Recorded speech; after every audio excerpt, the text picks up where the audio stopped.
নমস্কার বন্ধুরা, আপনারা দেখছেন voice of Bankura, presented by underground cafe, Bankura সেরা রেস্টুরেন্ট অ্যান্ড ক্যাফে। বাঁকুড়া জেলার বিষ্ণুপুর বিধানসভা এলাকায় রাজনৈতিক উত্তাপ। শনিবার বিষ্ণুপুর 1 নম্বর ক্যাম্পে অনুষ্ঠিত হলো ইন্ডিয়ান সেকুলার ফ্রন্ট অর্থাৎ আইএসএফ এর অধিকার সভা। এই সভাকে ঘিরে সকাল থেকেই জমায়েত হতে শুরু করেন শত শত সমর্থক। পুরো এলাকা কার্যত রূপ নেয় রাজনৈতিক শক্তি প্রদর্শনের মঞ্চে। সভায় প্রধান বক্তা হিসেবে উপস্থিত ছিলেন আইএসএফ বিধায়ক ও চেয়ারম্যান নওশাদ সিদ্দিকী।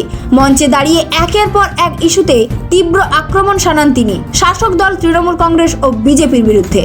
ধর্মের টিকিট তুলে যারা ভোট চান তারা ভোট দেবেন না। দেখুন আজকে এখানে একটা গুরুত্বপূর্ণ বিষয়, ফেক এসটিএসসি সার্টিফিকেট বাতিল এবং ওবিসি। আপনারা কদিন আগে মেসিকে এসেছিল গুয়াহাটি স্টেডিয়ামে, গন্ডগোল হয়েছিল, খবর পেয়েছেন। মেসিকে দেখার জন্য যারা টিকিট কেটেছিলেন, টাকা দিয়ে টিকিট কাটলেন, টিকিট হাতে থাকলো, স্টেডিয়ামে ঢুকলেন, মেসিকে দেখতে পেলেন না। মমতা ব্যানার্জি মুসলমানদের সাথে ঠিক এই ধরনের বিচারিতা করছে নতুন করে। কি আপনার হাতে সার্টিফিকেট থাকছে, ওবিসি ফর্ম ফিল আপ করলেন টাকা দিয়ে, চাকরির কম্পিটিশনে যাবেন, আর সংরক্ষণের কোটায় আপনি চাকরি পাবেন না। যে আমরা 2021-এর আইএসএফ আর না, এটা 2026। 2021-এ আইএসএফ তৈরি হয়েছিল, সংখ্যাগরিষ্ঠ হিন্দু সমাজের মানুষকে আইএসএফ সম্পর্কে ভুল ধারণা দেওয়া হয়েছিল ওটা মুসলমানদের দল, আর সংখ্যালঘু মুসলমানদের বলা হয়েছিল এটা বিজেপির বি টিম। আজকে সংখ্যাগরিষ্ঠ হিন্দু সমাজের মানুষ আইএসএফ এর কার্যক্রম দেখছে, আর সংখ্যালঘু মুসলমান ভাইরাও আইএসএফ এর কার্যক্রম দেখছে। যে মানুষ যে ধর্মনিরপেক্ষতার আসল সংজ্ঞা কি হতে পারে সেটা আইএসএফ কে তারা দেখে নিচ্ছে। সুতরাং 2021-এর এটা আইএসএফ নয়, না 2026-এর আইএসএফ। তৃণমূল কংগ্রেসও বুঝতে পারছে, বিজেপিও বুঝতে পারছে, রাজ্যের আর রাজনৈতিক দলগুলো বুঝতে পারছে। ওয়াকফ সংশোধনী আইন 2025 অবিলম্বে বাতিলের দাবি জানানো হয় এই সভা থেকে। নওশাদ সিদ্দিকীর অভিযোগ, এই আইন সংখ্যালঘু স্বার্থের পরিপন্থী।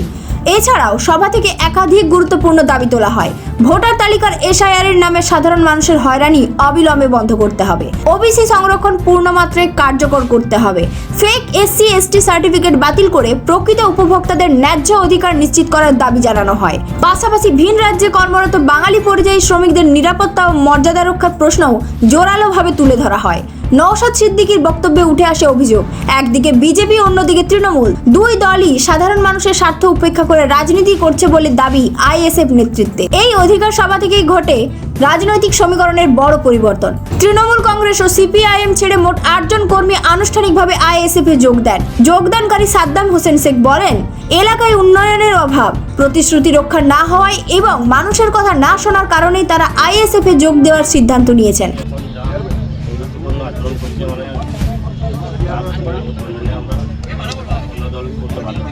আমাদের রাস্তাঘাটের যা বেহাল অবস্থা, আমাদের আরো গ্রামের যে কোনো কাজ নেই, ড্রেন কোনো কাজ নেই একদম। আমাদের যে পাড়াটায় আমরা বসবাস করি, বর্ষায় একটু জলে আমাদের রাস্তায়, আর ড্রেন সংস্কারও হয়নি, ড্রেন হয়নি, পাকা ড্রেন।